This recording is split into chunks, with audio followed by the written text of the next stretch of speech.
Frequency Podcast Network. Stories that matter, podcasts that resonate. You know the phrase by now. It's uttered by everyone, from politicians who are after your vote, to your fellow citizens suffering from sheer frustration, or even just comics looking for a laugh. After 9 years of this prime minister, everything is broken. Everything's broken. Everything feels broken. Everything feels broken. But when he says that Canada is broken, that's where we draw the line. In the ERs that remain open, wait times have never been longer. It may seem like there's a lot of places to shop in Canada, but all these stores are owned by just 3 big companies. There's extreme partisanship and extreme polarization. A new poll says that the majority of Canadians feel that Canada is broken. What? Just because the stock market is down, the railroad is on fire, and the Leafs lost to a Zamboni driver? We're going to let Justin Trudeau and Pierre Poilievre argue over if this country is entirely broken or not. But as we cover the news in Canada, it has become very clear to us here at The Big Story that some of the systems we rely on are faltering, to say the least. And rather than use that to try and grab some downloads or score a few political points, we thought we'd ask some of the smartest people in their respective fields a few simple questions. Starting with this: is it broken? If it is, how do we fix it? Welcome to Fixing Canada, a special series running all this week on The Big Story. Today, transportation. A system that you only notice when it breaks. Think about it. How often do you think back fondly to that time the bus got you right to work, or you were easily able to tap your credit card to pay? Now, when a 20-minute commute turns into an hour-long nightmare, or you have to buy a whole new card just to ride a specific route, you talk about those times. Is Canada's transit, both public networks inside of cities and larger routes between them, truly as bad as it can sometimes seem? And either way, how could it be better?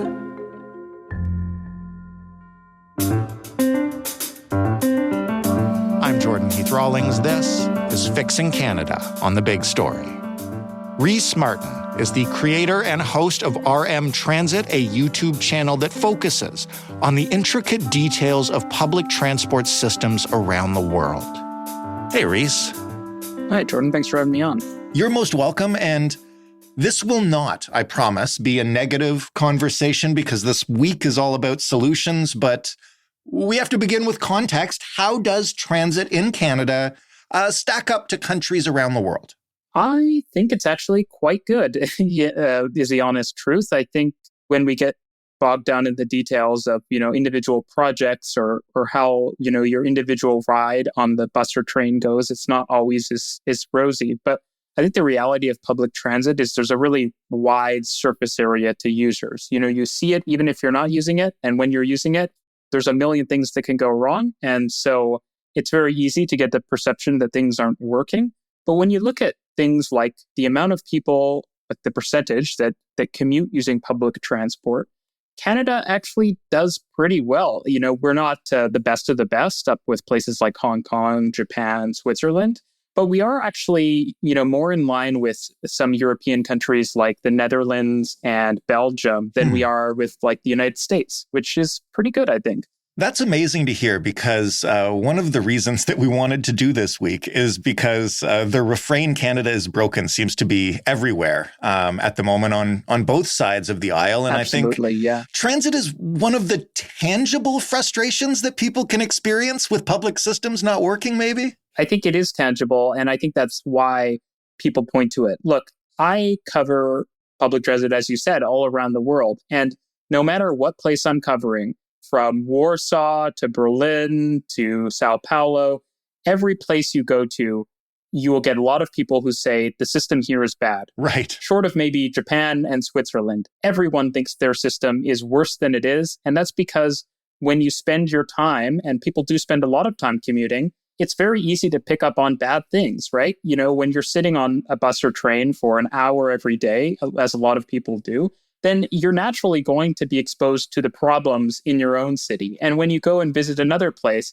I think you're more likely to shrug it off and say, oh, it's a bad day or something like that. And so I just think it's a psychological perception. There are a lot of things we could do much better and that we should do much better, and we could talk about that. But I think that public transport on the whole, it shows up for the most part, and our systems work for the most part. What about on a larger scale in terms of intercity transit? We've covered this stuff on this show before, and one of the things that we want to make sure we do is also address rural listeners. And I mean, I know one of the very first episodes that we did way back when we launched this show was about the Greyhound buses disappearing. How does Canada do in terms of getting people in between cities, which obviously kind of a unique challenge for us being so large? I mean, I think that's what it ultimately comes down to, right? Is that Canada is a very large country, without real parallel in the world. Russia is bigger, has a bigger population. Australia is smaller, has a smaller population.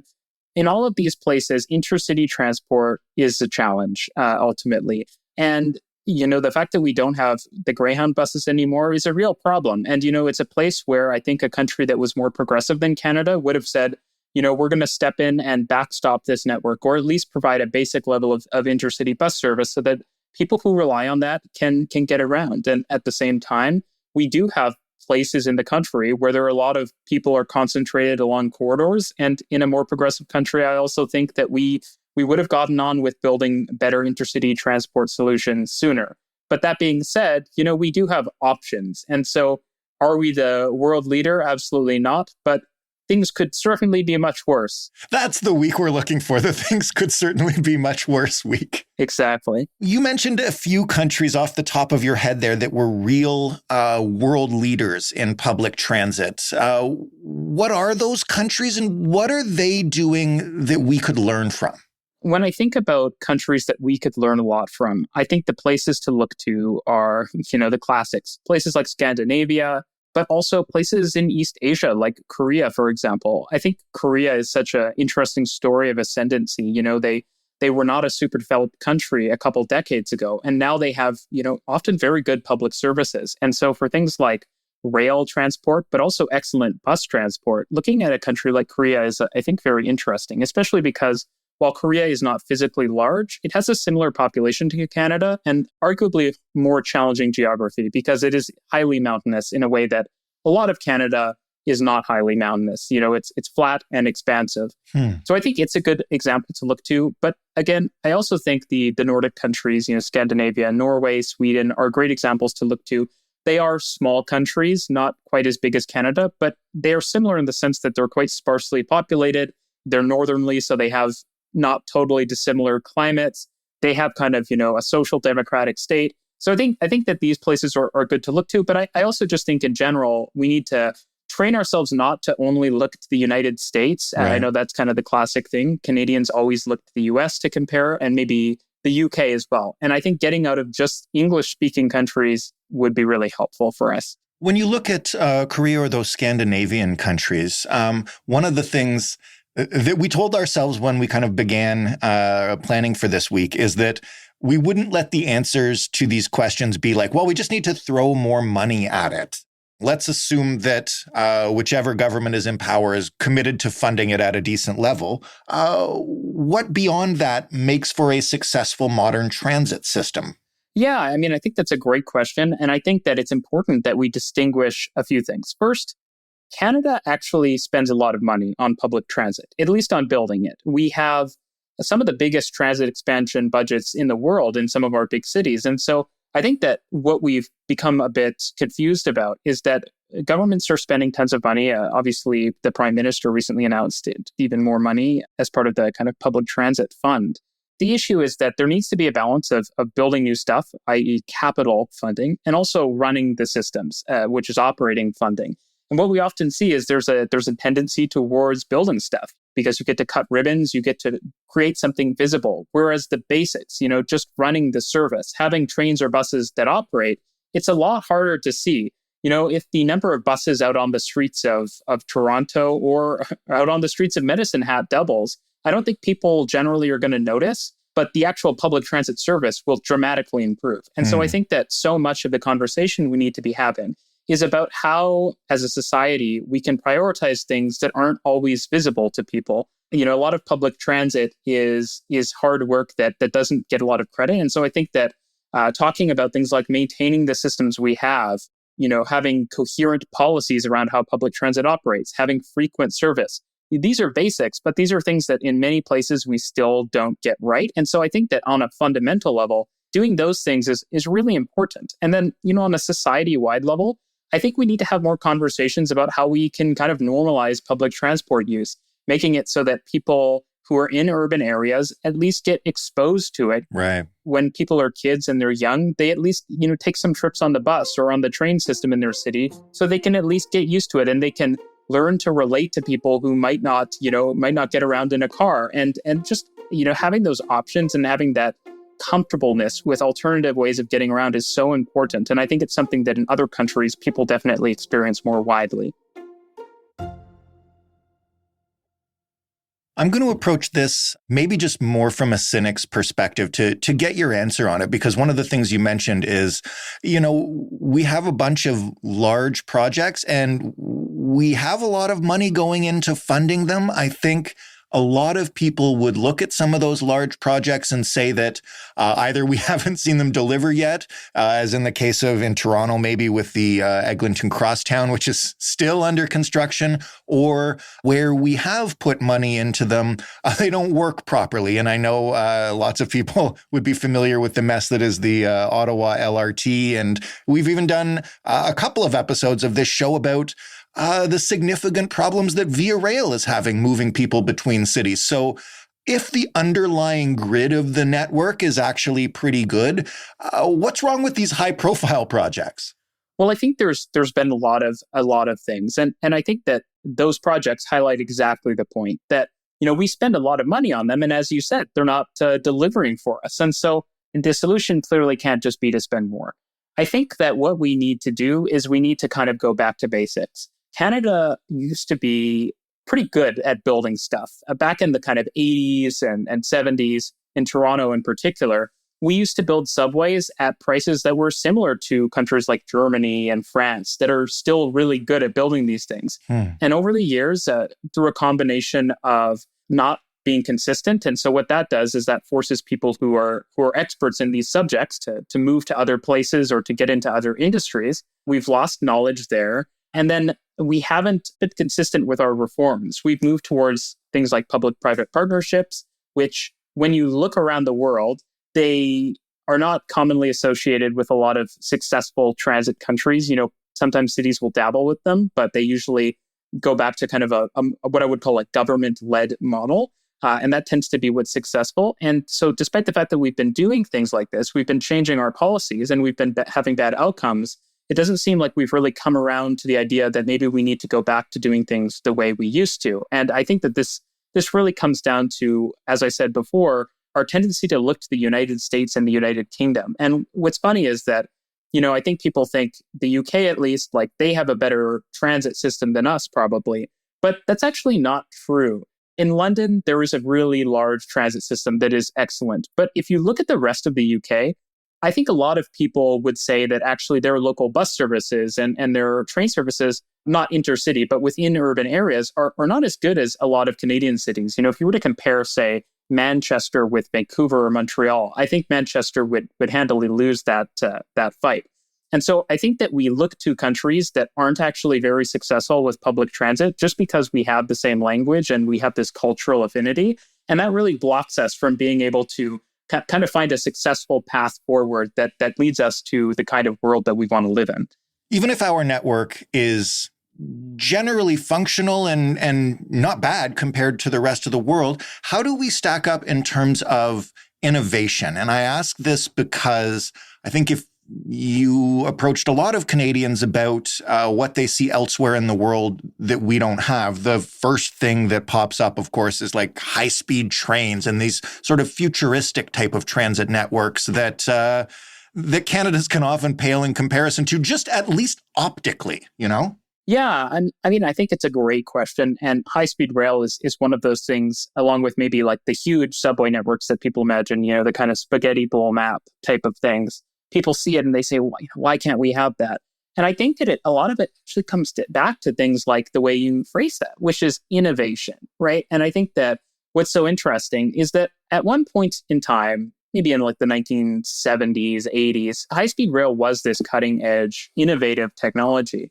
These days, high-speed rail it's kind of boring. Huh. A lot of countries have managed to build it, and it's become a kind of standardized product. So to give you examples, Morocco has high-speed rail. Indonesia has high-speed rail. Turkey has high-speed rail. It's no longer just a thing that rich countries, G7 countries have. It's become something that is quite common infrastructure around the world.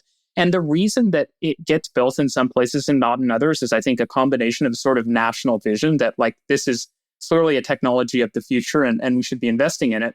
But it's also that they've kind of laid the groundwork, right? If you have an existing railway system, you kind of build up on that. And eventually you say, well, we need something faster. And so you build a high-speed rail. But, when your culture is kind of saying, oh, we just have to jump to the best technology and we have to kind of skip on the urban transit and the other things. I think it's hard to get there. I think having these established experts in our public organizations, like as I mentioned with urban transit, having those in political positions and in government can help us shape these kind of policies at a national level. I think it's kind of a back to basics thing. So we need to fund projects like this, and we need to vote in politicians who will not only fund projects like this, but who will enact policy that will make it so that we can build these projects without it, being a California situation with California high-speed rail or the UK's high-speed 2, which are these bold projects to build high-speed rail, but that have been, mired in controversy and super expensive.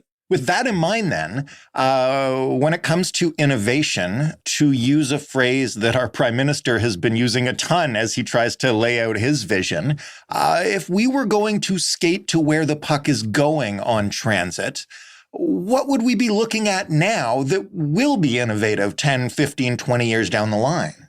Well, I think that the thing that we really need to do is we need to bring more people onto transit services. And I think we need to create more national level standardization. So the thing that makes transit in a place like Korea or Japan or Switzerland so amazing is that it's really integrated at a national level. And so what I mean by that is that you often can use the same methods of payment, across the entire country.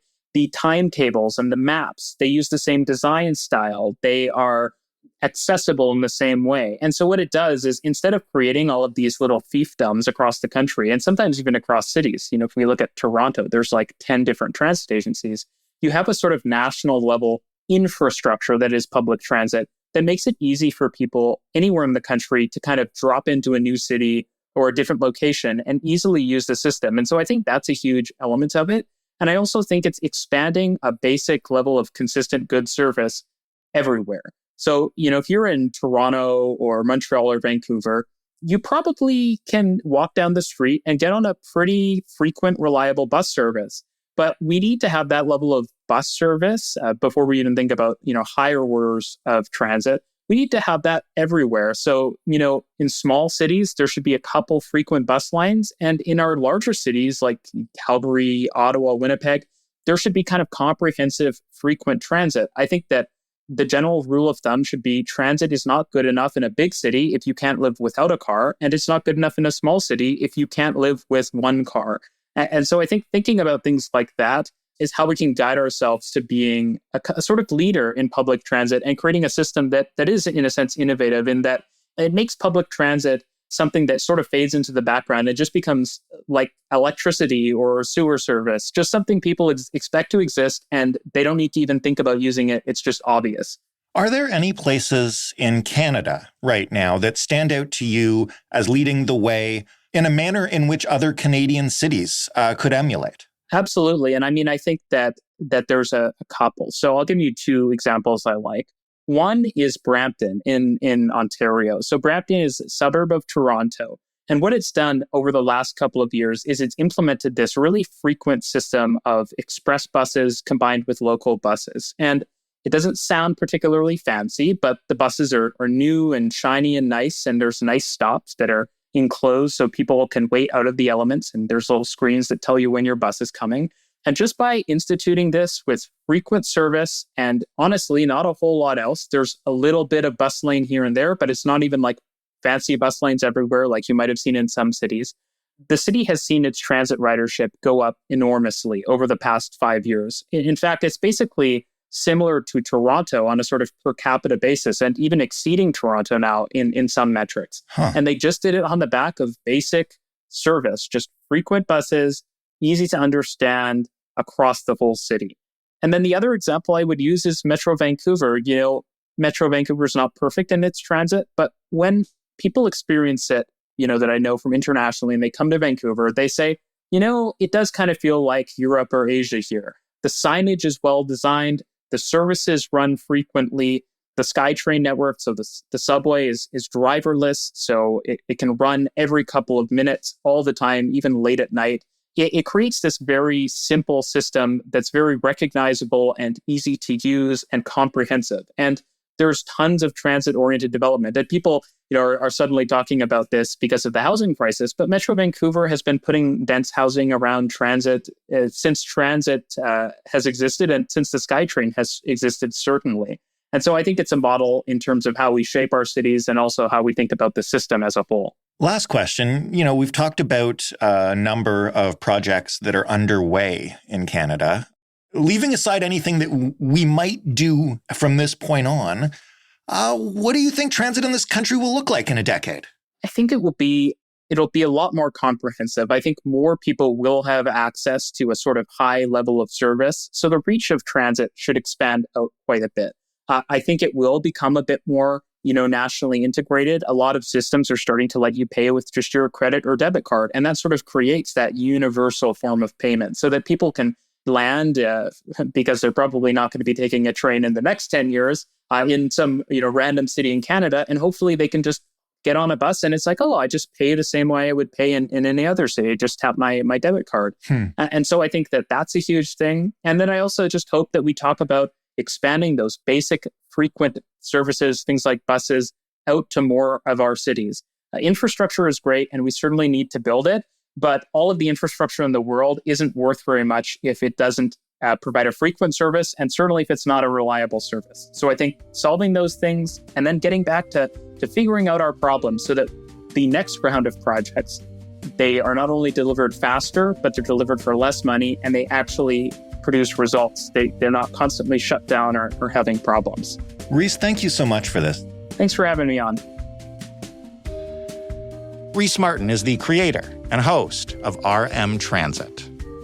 That was The Big Story. For more from us, including all the episodes this week, you can head to thebigstorypodcast.ca, or you can stay in the feed that you're in right now. They'll be there too.